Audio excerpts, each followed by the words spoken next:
So back to the lecture. Students जल्दी से join करें इस मीटिंग को दोबारा से।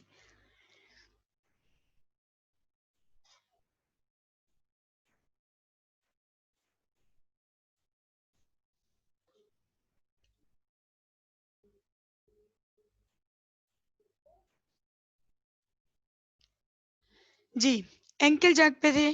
टेंडो और चिलीज यानी काफ मसल का टेंडन जब आप उसके ऊपर स्ट्राइक करते हो, आपका फुट प्लांटर फ्लेक्शन में जाता है, मोनोसिनेप्टिक रिस्पॉन्स। ठीक है। जा जर्क,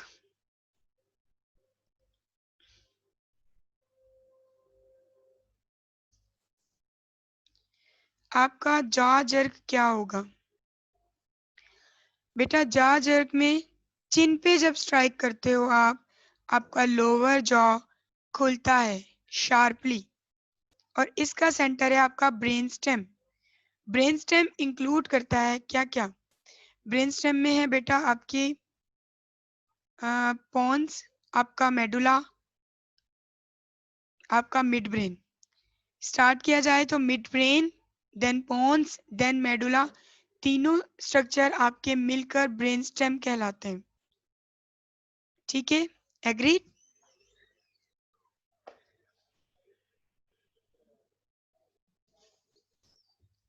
तीनों स्ट्रक्चर्स आपके मिलके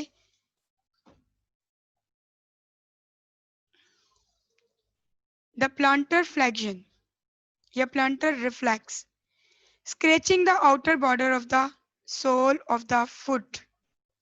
आप बंदे को लिटाओ, लिटाने के बाद स्क्रैच करो उसके outer border, sole of the foot का ऑर्डर। आउटर बॉर्डर कौन सा होगा बेटा? जो उसकी लेटरल लॉन्गिट्यूडनल आर्च है ना, उस पे, उसके ऊपर आप स्क्रैच करो किसी भी नोकीली चीज से, तो क्या होगा? वो प्लांटर फ्लेक्शन में जाएगा। ठीक है, वो प्लांटर फ्लेक्शन में जाएगा L5 और S1 में। एब्डोमिनल रिफ्लेक्स क्या है इसका? स्क्रैच करें ओवर द एब्डोमेन, कॉन्ट्रैक्शन होगी एब्डोमेन मसल्स की, तो ये है मोनोसिनेप्टिक रिफ्लेक्स, एब्डोमिनल रिफ्लेक्स।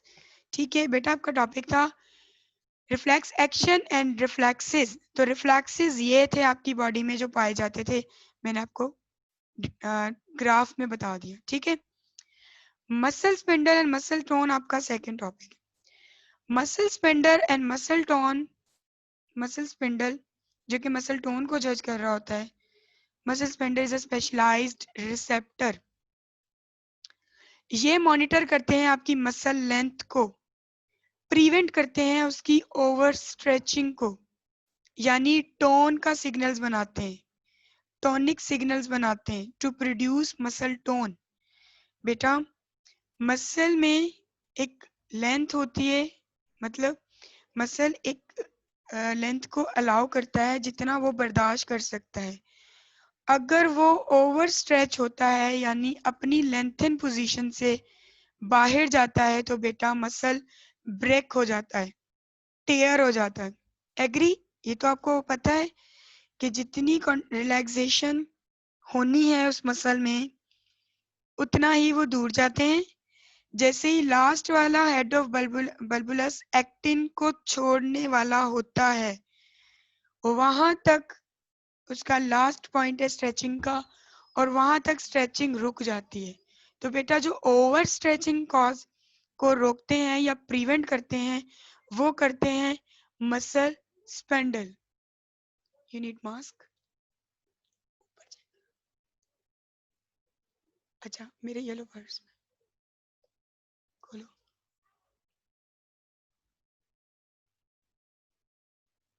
ठीक है, मसल स्पेंडल आपकी मसल टोन को डिटेक्ट करते हैं और फिर आपको अलाउ करते हैं स्ट्रेच करना और नॉन स्ट्रेच करना। ठीक है, just a minute. Jain gloves भी पहन के दो, ग्लव्स नीचे। हम्म, जैन, वापस कब आओगे?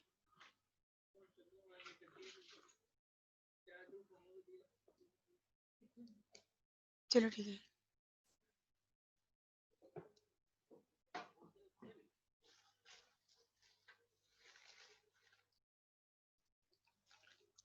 भाभी से पूछो, ठीक है?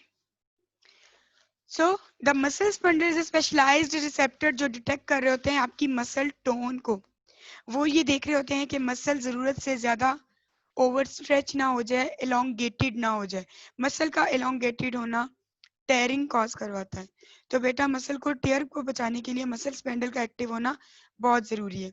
एग्री। मसल स्पेंडल का फंक्शन क्या है? इसका प्राइमरी फंक्शन है रिस्पॉन्स करना primarily dynamic change into muscle length. यानी आप कोई काम कर रहे हो, ठीक है, आप कोई काम कर रहे हो, किसी चीज को पुल कर रहे हो। किसी चीज को पुल करने में बेटा आपकी जो मूवमेंट होती है इसमें आपकी बाइसेप की होती है कॉन्ट्रैक्शन और ट्राइसेप की होती है स्ट्रेचिंग या ट्राइसेप की लेंथनिंग। अब बेटा जो ट्राइसेप लेंथ हो रहा है उसकी लेंथ को डिटेक्ट करेंगे ट्राइसेप वाले मसल स्पिंडल। वो कहें ये इतना ना इसको पुल करे कि इसका ट्राइसेप टेयर कर जाए, तो बेटा मैक्सिमम लेंथ तक वो ट्राइसेप को रिलैक्स होना अलाउ करेंगे और उसके बाद छोड़ देंगे, ठीक है।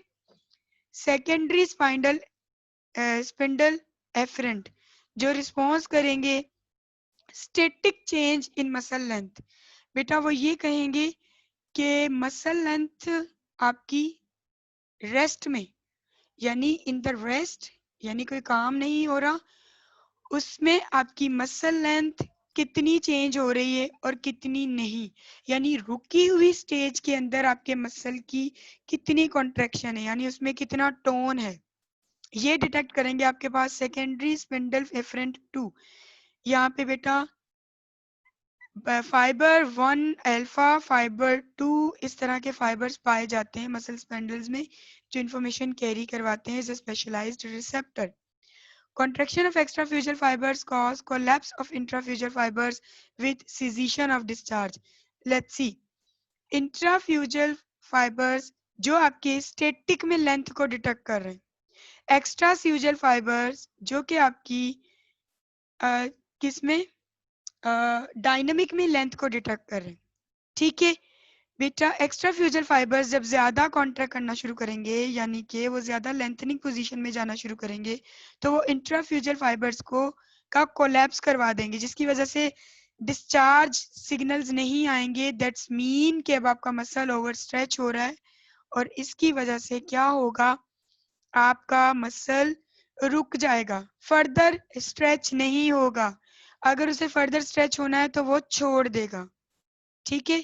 जैसे यहाँ एक चीज है, ये अगर बेटा हाथ पे हमने वजन ज्यादा रख दिया, इतना ज्यादा रख दिया कि इतनी टेंशन डेवलप हो गई हमारे गोल्जी टेंडन रिफ्लेक्सेस में कि वो बेचारों ने इतना वो ओवर अपनी एंड रेंज में जाने के बाद उन्होंने मसल्स को छोड़ दिया, मसल्स को छोड़ दिया तो ये भारी चीज गिर जाएगी। ऐसा ही होता है। कभी बॉडी बिल्डर्स कभी वेट लिफ्टर्स को आपने देखा है? बेटा वेट लिफ्टर्स क्या करते हैं, वेट लिफ्टर्स जब हैवी वेट को उठाते हैं तो वो उठाने की कोशिश करते हैं, जमीन से उठाते हैं, अपने बाइसेप्स पे ले जाते हैं, फिर अपने ट्राइसेप्स को मतलब कॉन्ट्रैक्ट करके उसको ओवरहेड ले जाने की कोशिश करते हैं। लेकिन एट द मिड या इस तरह अगर उसका इतना स्टेमिना नहीं है उसके मसल का, उसके मसल ने कॉन्ट्रैक्ट होने से माफी मांग ली कि अब मैंने कॉन्ट्रैक्ट नहीं होना, तो सडनली क्या होता है उसका मसल रिलैक्स हो जाता है, उसके हाथ में जो भी जितनी भी भारी चीज होगी वो गिर जाएगी, ठीक है। तो वेट लिफ्टर्स जब उसको पूरा उठा नहीं सकते पूरी कोशिश करते हैं और जब नहीं उठा सकते तो इतना सडनली वो वेट को फेंकते हैं। कभी आपने टीवीज में देखा होगा वो क्यों फेंकते हैं, क्योंकि उनके रिफ्लेक्सेस जो हैं मसल्स के गोल्जी टेंडन ऑर्गन्स हैं जो रिसेप्टर्स हैं वो कहते हैं इससे ज्यादा टेंशन डेवलप नहीं हो सकती मसल में। ये एंड रेंज थी मसल टेंशन की, मसल पावर की। अब मसल को छोड़ दो, वो एकदम से मसल को रिलैक्स कर देते हैं एंड रेंज में जाके और जो भी हैवी ऑब्जेक्ट्स होगा वो गिर जाएगा। एग्री। मसल स्पिंडल मसल की टोन को यानी लेंथ को डिटेक्ट करते हैं और गोल्जी टेंडन जो ऑर्गन्स हैं वो मसल के टेंडन्स में टेंशन को डेवलप करते हैं या डिटेक्ट करते हैं। ये कैप्सुलर स्ट्रक्चर है, ये कहाँ पाया जाता है बेटा, मसल टेंडन में पाया जाता है। एक्स्ट्रा फ्यूजल स्केलेटल मसल फाइबर्स के साथ साथ अटैच होता है, डिटेक्ट करता है किसको, मसल टेंशन को। मसल स्पिंडल्स इंट्राफ्यूजल्स एंड एक्स्ट्राफ्यूजल्स को थोड़ा सा क्लियर कर दें। ये किसका सवाल है, एक मिनट में नाम पढ़ लूँ। बेटा ये नाम सविता लोहाना का सवाल है।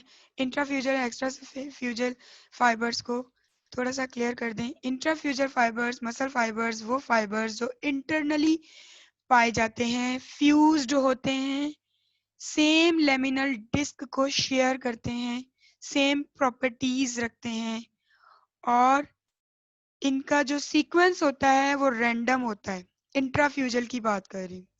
एक्स्ट्रा फ्यूजल फाइबर्स आपके लॉन्गिट्यूडनल फाइबर्स होते हैं, मसल्स की पेरिफ्रीज में पाए जाते हैं, एंड में पाए जाते हैं, टेंडन तक ग्रो करते हैं। एक्स्ट्रा फ्यूजल फाइबर्स, एक्स्ट्रा मीन्स बाहर की तरफ से ना, बाहर फ्यूजल फाइबर्स ये आपस में इंटरलेमिनल डिस्क को शेयर करते हैं, साथ कॉन्ट्रैक्ट करते हैं, ये होते हैं एक्स्ट्रा फ्यूजल फाइबर्स। ठीक। मसल स्पेंडल पाए जाते हैं इंट्राफ्यूजल फाइबर्स में और डिटेक्ट करते हैं मसल की लेंथ को। गोल्जी टेंडन ऑर्गन्स पाए जाते हैं एक्स्ट्रा फ्यूजल फाइबर्स में, यानी parallel to this longitudinal fibres में पाए जाते हैं और डिटेक्ट करते हैं मसल की टेंशन को। गोल्जी टेंडन रिफ्लेक्स क्या होगा, मैं आपको बता चुकी हूँ। Response to excessive force.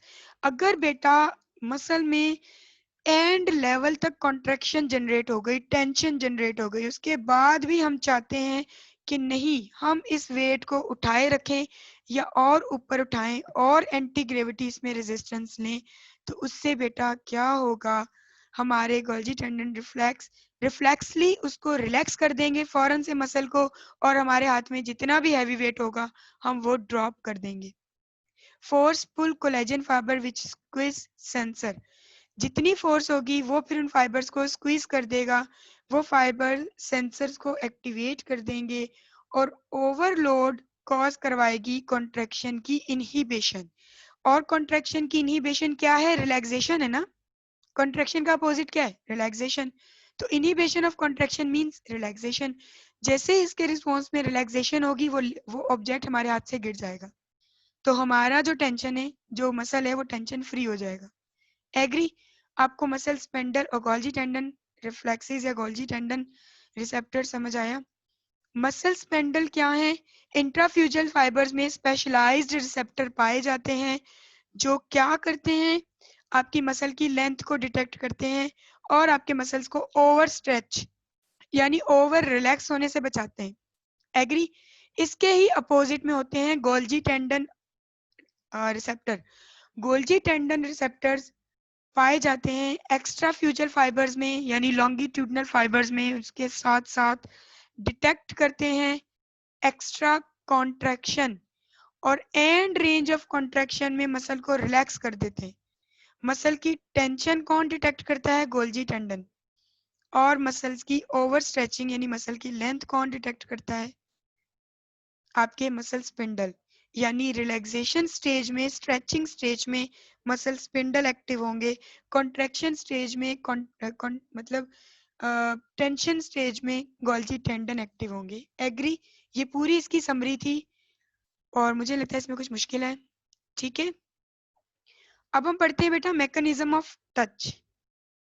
इसका मैकेनिज्म ऑफ टच क्या है, आपकी जस्ट 10 स्लाइड्स रह गई हैं, फिर हम फिजियोलॉजी का लेक्चर एंड कर देंगे। ठीक है, फिर आप लोग मुझे बताएंगे कि बायोकेमिस्ट्री पढ़ना चाह रहे हैं या थक गए। ठीक है, फिर हम उससे आगे चलेंगे। Now the mechanism of touch. बेटा टच का मैकेनिज्म क्या है, सेंसरी सिस्टम पूरा टच का मैकेनिज्म है। चले, मैं सबसे पहले आपको बताकर आई थी कि क्रूड टच सेंसेशन लेकर जाती है एक ट्रैक्ट, उस ट्रैक का नाम बताएं। और जो बच्चा उस ट्रैक का नाम बताएगा उस बच्चे को अप्रिशिएट ही कर सकते हैं हम। क्लास में होते तो कोई गिफ्ट करते हैं। चलें जल्दी से बताएं, क्रूड टच सेंसेशन कौन सी ट्रैक लेके जाती है, एंटीरियर स्पाइनोथैलेमिक ट्रैक्ट। बिल्कुल। तो अब शैला के अलावा कोई बताए कि पोस्टीरियर स्पाइनोथैलेमिक ट्रैक कौन सी सेंसेशन लेकर जाती है। बॉयज में कोई बताए,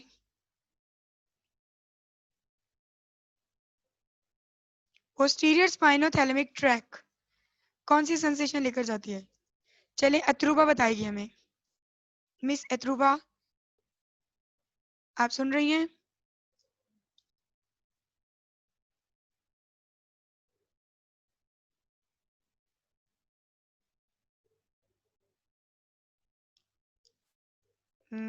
मिस अत्रुबा, नाम बड़ा खूबसूरत है अत्रुबा का।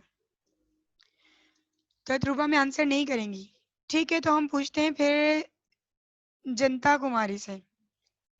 Madam Janta Kumari, can you please tell me which information carry by posterior spinothalamic tract?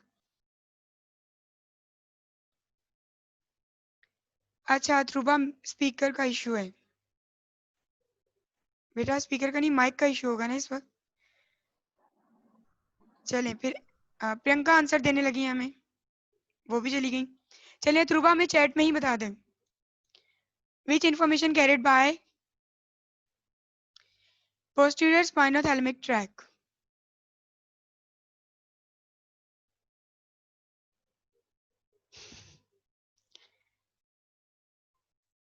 चलिए कौन आंसर करेगा ये बता दें।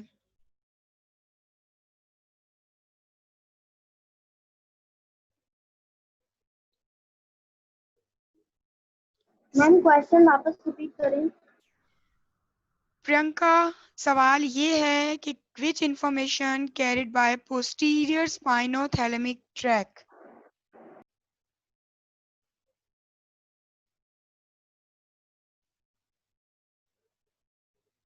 बेटा इसका राइट आंसर है pain and temperature. Pain and temperature carried by posterior spinothalamic tract, और इंटीरियर स्पाइनोथैलेमिक ट्रैक लेकर जाती है क्रूड टच की सेंसेशन। एग्री? तो मैकेनिज्म ऑफ टच में हम इंटीरियर स्पाइनल ट्रैक को बहुत पढ़ेंगे। पहले तो मुझे बताएं journal senses. Ventral motor horn करती है शायद। हाँ बेटा, हॉर्न से तो जाती है ट्रैक, मैंने ट्रैक का पूछा था कि वो क्या कैरी करती है। वेल आंसर हो गया। आंसर ये है कि पोस्टीरियर स्पाइनोथैलेमिक ट्रैक आपकी पेन और टेम्परेचर की सेंसेशन लेकर जाती है, और इंटीरियर स्पाइनोथैलेमिक ट्रैक आपकी इंफॉर्मेशन लेकर जाती है क्रूड टच की। ठीक है, सो द जनरल सेंसेस। आवाज कट रही है बहुत। अच्छा बेटा, अगर आपको कोई पॉइंट नहीं समझ आता तो आप मुझसे फिर से पूछ सकते हैं। हम टच का मैकेनिज्म पढ़ने लगे तो हम देख रहे हैं कि कुछ होती है जनरल सेंसेस और कुछ होती हैं स्पेशल सेंसेस। जनरल सेंसेस जो आम सेंसेस हमारी स्किन से, ऑर्गन से और जॉइंट से हमारे रिसेप्टर्स लेकर जा रहे होते हैं। स्पेशल सेंसेस जो हमारी आईज से, यानी सेंस ऑफ विजन, हमारे एयर से सेंस ऑफ हेयरिंग, हमारी नोज से सेंस ऑफ स्मेलिंग, हमारे माउथ से सेंस ऑफ टेस्टिंग लेकर जा रही होती है, वो होते हैं स्पेशल सेंसेस। एग्री? देखना, सुनना, टेस्ट करना, स्मेल करना, ये हमारे स्पेशल सेंसेस हैं। हम मैकेनिज्म ऑफ सेंसेस पढ़ने लगे। जर्नल सेंसेस में 3 ग्रुप्स इन्वॉल्व होते हैं रिसेप्टर्स के। एक्सटीरियोसेप्टिव सेंसेस यानी बॉडी के बाहर से जो रिसेप्टर्स हमारी सेंसेस को कलेक्ट करते हैं उन्हें हम एक्सटीरियोसेप्टिव सेंसेस कहते हैं। बेटा मेरी वॉइस क्लियर है?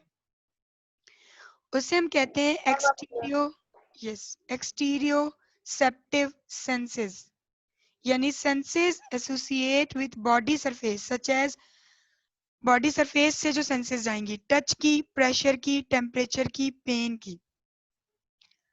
वेसिरोरिसेप्टिव सेंसेस यानी इंटीरियोसेप्टिव, यानी के बॉडी के अंदर के रिसेप्टर्स।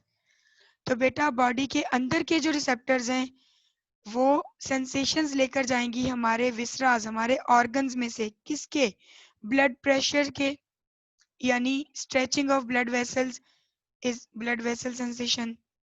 इंजेक्शन ऑफ मील, इन सब की सेंसेशन जो हमारे ऑर्गन से हमारे ब्रेन की तरफ जाती हैं वो लेकर जाते हैं इंटीरियोसेप्टर्स। प्रोप्रियोसेप्टर्स क्या है बेटा? ये सेंस एसोसिएट करता है with the changes in muscles and tendons, means movement.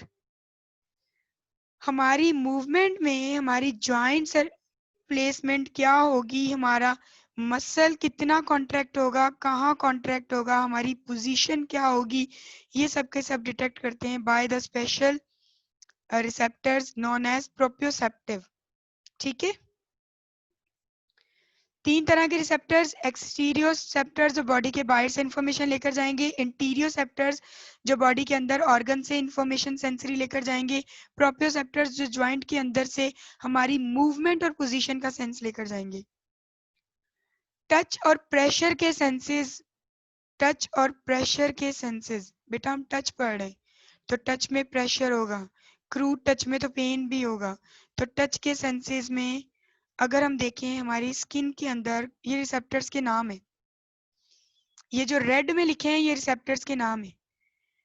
ये सारे के सारे रिसेप्टर्स कैरी किसको करते हैं, टच और प्रेशर को। ये रेड वाले हैं रिसेप्टर्स के नाम, ये प्रेजेंट कहाँ कहाँ है वो हम अभी देखते हैं। Common epithelial tissue, epithelial tissues बेटा स्किन के टिश्यूज, स्किन में जो कॉमन टिश्यूज हैं वहां पे सिंपल से रिसेप्टर्स पाए जाते हैं जो कि आपके पास एचिंग के सेंस को लेकर जाते हैं। उन रिसेप्टर्स का नाम है फ्री नर्व एंडिंग्स। दूसरे हमारे पास रिसेप्टर्स हैं एक्सपेंडेड टिप रिसेप्टर्स जिसका नाम है मिर्कल्स डिस्क। नाम बेटा इनके साइंटिस्ट के अकॉर्डिंग रखे गए, जिस जिस साइंटिस्ट ने जो जो रिसेप्टर दरियाफ्त किया वो नाम। अच्छा ठीक है शैला, एक्सटीरियोसेप्टर्स और प्रोप्रियोसेप्टिव में आपको डिफरेंस क्लियर नहीं हुआ, सो अभी हम क्लियर करते हैं। वो ये, आप इसको पढ़ो आपको कोई डिफरेंस क्लियर हो जाएगा। एक्सटीरियोसेप्टिव के जो सेंसेस हैं बेटा वो बॉडी सरफेस से सेंसेशन लेकर जाते हैं, टच की, प्रेशर की, टेम्परेचर की, पेन की, बॉडी सरफेस से यानी स्किन से। ठीक है बेटा, बॉडी सरफेस से यानी स्किन से, बॉडी पार्ट से लेकर जाते हैं sensation is exteroceptor receptors. Proprioceptors joint के अंदर प्रेजेंट होते हैं, ये sense of movement, sense of muscle contraction, sense of tendon tension, ये सब लेकर जाते हैं प्रोप्रियोसेप्टिव सेंसेस, यानी वो रिसेप्टर्स। मैम जी बेटा मैं चैट पढ़ रही हूँ। जी पूछे सवाल। मैम आवाज आ रही है?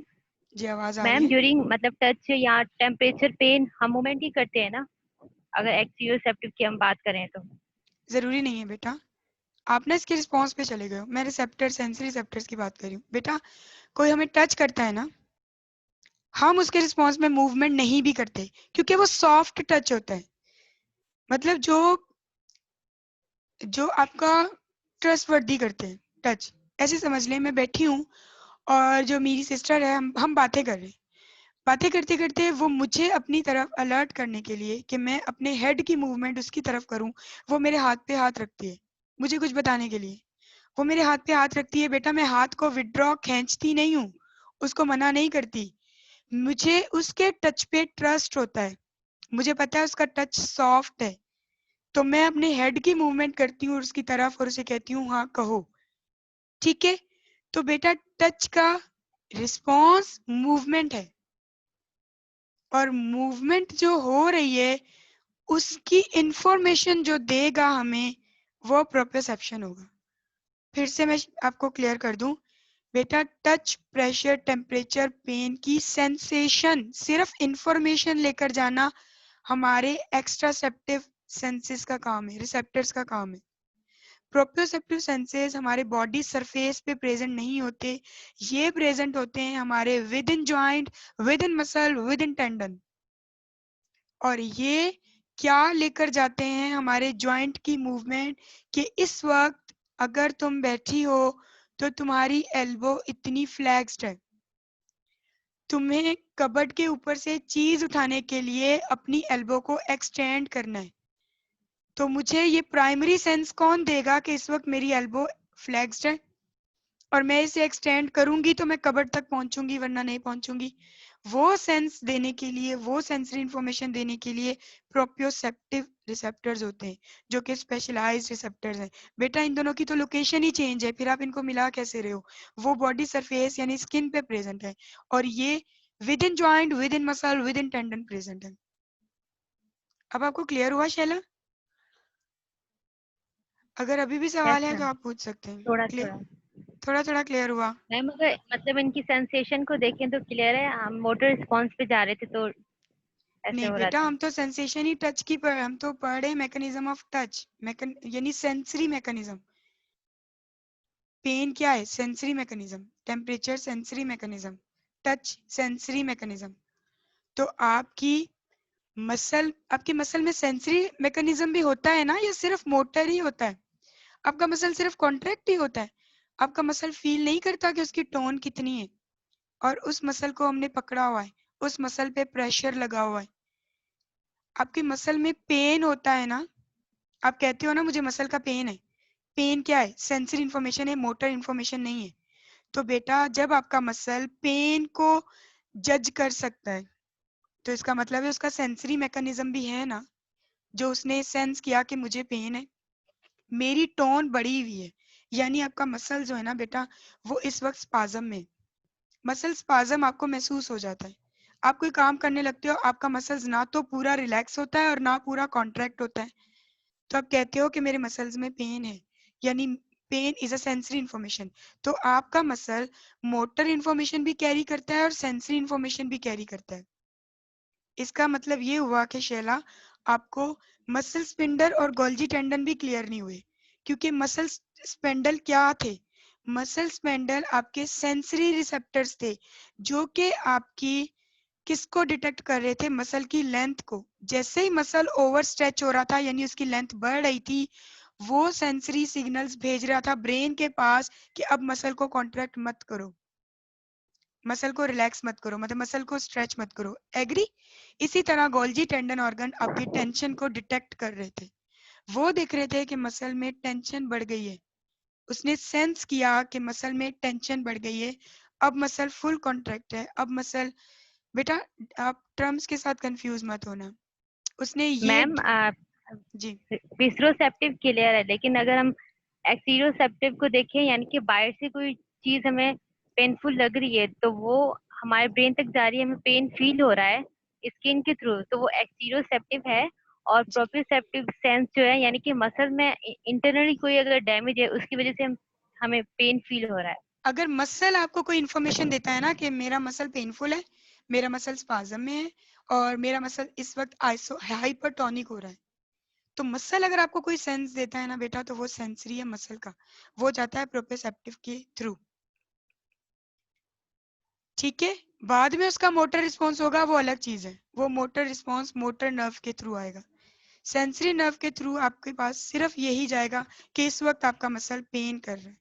और बेटा जब मसल पेन करता है, तो आपका ब्रेन उसका रिजल्ट क्या निकालता है? ब्रेन उसका रिजल्ट ये निकालता है कि आप मसल को रेस्ट दे दो। तो आप मसल में मूवमेंट करवाते ही नहीं हो, रेस्ट देते हो जब तक पेन खत्म नहीं होता। अब आप समझे? आप मूवमेंट यस को मैम, अब सही है। रिस्पॉन्स से मैच मत करो। वो सिर्फ रिस्पॉन्स, मैं सिर्फ रिस्पॉन्स पढ़ा रही हूँ इस वक्त, मूवमेंट बाद में होगी। एग्री? चलें जी, अब चैट में एक सविता का सवाल आया हुआ है।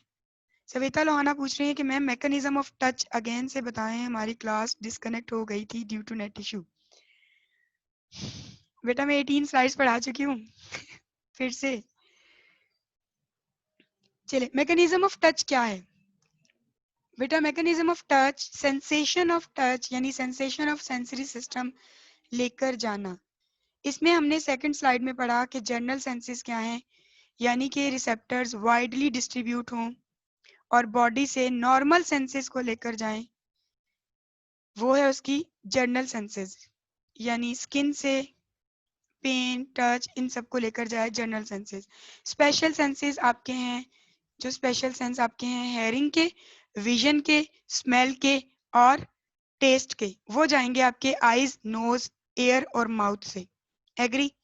मैंने आपको इसके बाद 3 रिसेप्टर्स पढ़ाए, एक्सटीरियोसेप्टर रिसेप्टर्स, वो रिसेप्टर्स जो बॉडी सरफेस पे पाए जाते हैं, सेंसेशन लेकर जाते हैं टच, प्रेशर, टेम्परेचर और पेन की।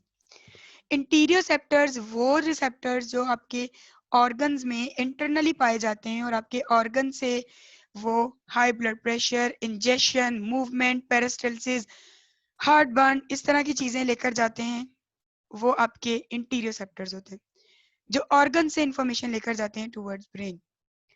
प्रोप्रियोसेप्टिव सेंसेस आपके वो रिसेप्टर्स जो आपके with in muscle, with in tendon, with in joint पाए जाते हैं, जो कि डिटेक्ट करते हैं मसल का अपना पेन, मसल की अपनी चीजें, मसल का अपना टॉनिक या जॉइंट की पोजीशन या टेंडन के अंदर टेंशन, ये सब का सब जो डिटेक्ट करते हैं वो आपके प्रोप्रियोसेप्टिव रिसेप्टर्स होते हैं।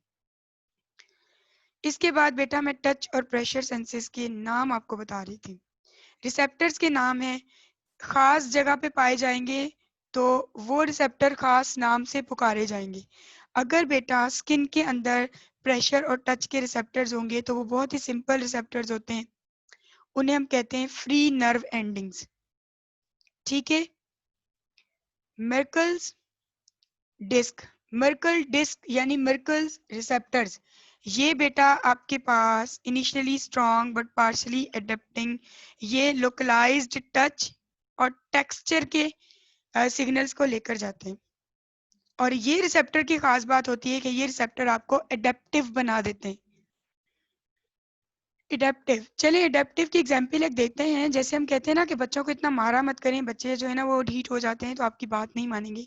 तो बच्चे अब उस मार के यानी उस थप्पड़ के, उस प्रेशर, उस पेन के एडेप्टिव हो गए।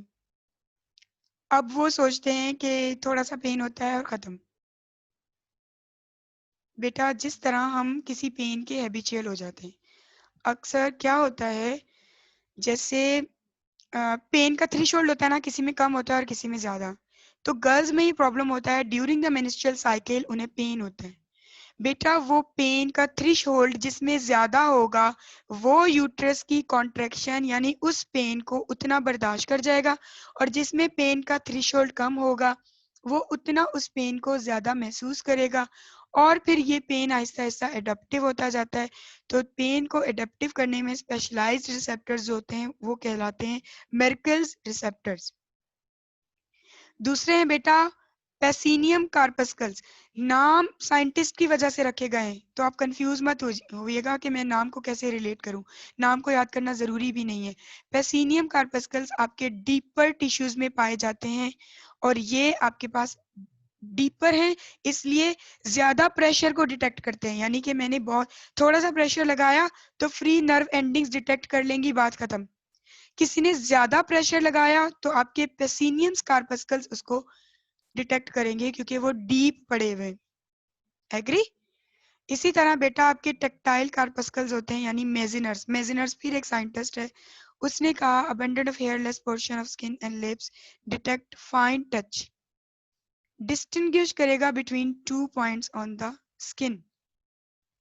Hairless portion of the skin and lips, hairless portion of the skin और लिप्स, जो आपका हेयरलेस पोर्शन होता है ना बेटा, वो आपका ज्यादा सेंसरी होता है। कैसे बेटा, आप अपने पाम से ज्यादा चीजों को सेंस कर सकते हो, अपनी फिंगर टिप से जहाँ पे हेयर नहीं है वहां से ज्यादा चीजों को सेंस कर सकते हो। आप पल्स भी देख सकते हो अपनी फिंगर टिप्स से। आप अपनी सोल पे कोई चीज टच करेगी तो आपको ज्यादा महसूस होगी, वहां पे हेयर नहीं है। इसी तरह आपके लिप्स पे हेयर नहीं है, आपके लिप्स पे कोई चीज हल्का सा भी टच करेगी तो आपको महसूस हो जाएगा, यानी उसका ज्यादा शार्प सेंसेशन होती है जहाँ पे हेयर्स नहीं होते। और ये आपके एक महा साइंटिस्ट हैं मेजनर्स, उन्होंने दरियाफ्त किया कि बेटा जहाँ जिस स्किन के पार्ट में हेयर्स नहीं होंगे वहाँ की सेंसेशन ज्यादा अच्छी होंगी, यानी हल्का सा टच भी वहाँ महसूस होगा। तो उन्होंने अपने ही रिसेप्टर्स का नाम इनको दे दिया और कहा यहाँ पे टेक्टाइल कार्पस्कल्स यानी टेक्टाइल रिसेप्टर्स यानी मेजनर रिसेप्टर्स बड़े होंगे। Hair and organs adapt readily touch movement of object on surface of body initially contact. Hair and organs आपके स्पेशल और रिसेप्टर्स हैं। ये रिसेप्टर्स आपके ऑब्जेक्ट की मूवमेंट या इनिशियल कांटेक्ट को डिटेक्ट करते हैं। जैसे एक ऑब्जेक्ट, जैसे आप बैठे हुए हो ना, और एक कोई इंसेक्ट है आपकी बॉडी पे चल रहा है ना, तो बेटा आप जब उस इंसेक्ट को चलने को महसूस करोगे ना, आप करोगे हेयर एंड ऑर्गन के थ्रू, क्योंकि उसका इनिशियल कांटेक्ट कि भाई यहाँ पे एक इंसेक्ट आया, मेरे हाथ पे आया, अब वो चलता हुआ मेरे बाजू पे जा रहा है, तो आप उसको चलते हुए को ही पकड़ लेते हो। तो ये उसकी जो मूवमेंट, उसका इनिशियल टच और उसकी जो टच की मूवमेंट है, ये जो डिटेक्ट करता है, ये हेयर एंड ऑर्गन करता है। एग्री? ये बातें न्यू बातें हैं बेटा, क्योंकि अब आप डॉक्टर बन रहे हो ना, आपको ये सारी बातें आनी चाहिए। रुफिनिन्स एंडिंग यानी slow adaptant found in joint corpuscles. Ruffini's ending के बारे में मैंने बहुत पढ़ा, मुझे इतनी डिटेल नहीं मिली कि मैं इसको बता सकूं। जॉइंट कैप्सूल्स में पाया जाता है रुफिनिस एंडिंग। बेटा जब आप स्ट्रेचिंग एक्सरसाइजेस किसी को करवाते हो ना, आप किसी को बियॉन्ड द रेंज लेकर जाते हो, तो उसका जो कैप्सूल होता है ना जॉइंट का, वो कहता है नहीं बस बस बस, अब अगर तुम थोड़ा सा जोर और लगाओगे तो इसका हेड है ना जो बोन का, वो मेरे मुझसे निकल जाएगा, यानी कैप्सूल के अंदर से हेड बाहर निकल जाएगा अगर आप तुमने थोड़ा सा जोर और लगाया। तो बेटा जो कैप्सूल सेंसेशन देता है ना, वो रुफिनिस एंडिंग के थ्रू देता है। एग्री? बात समझ आ रही है? बेटा 3 मिनट में आपकी जो ये मीटिंग है ये एंड हो जाएगी, मतलब कि 3 मिनट में, या बस हम इस के बाद ये मीटिंग को खुद एंड करते हैं। उसके बाद 10 मिनट का हम ब्रेक लेते हैं और फिर हम अपना फाइनल टर्म यूज, मतलब फाइनल एक रखेंगे सेशन। उसमें हम फिजियोलॉजी का ये चैप्टर कंप्लीट कर देंगे और आज हम फिजियोलॉजी ही पढ़ेंगे। फिजियोलॉजी के फिर मैं आपको बताऊंगी हमने आज कितने कवर किए हैं टॉपिक्स। ठीक है, तो बेटा अब मैं मीटिंग एंड करने लगी हूँ। मैं आपको ब्रेक दे रही हूँ, इसका ये मतलब नहीं है कि आप सब भाग जाएंगे। नहीं भागेंगे ना?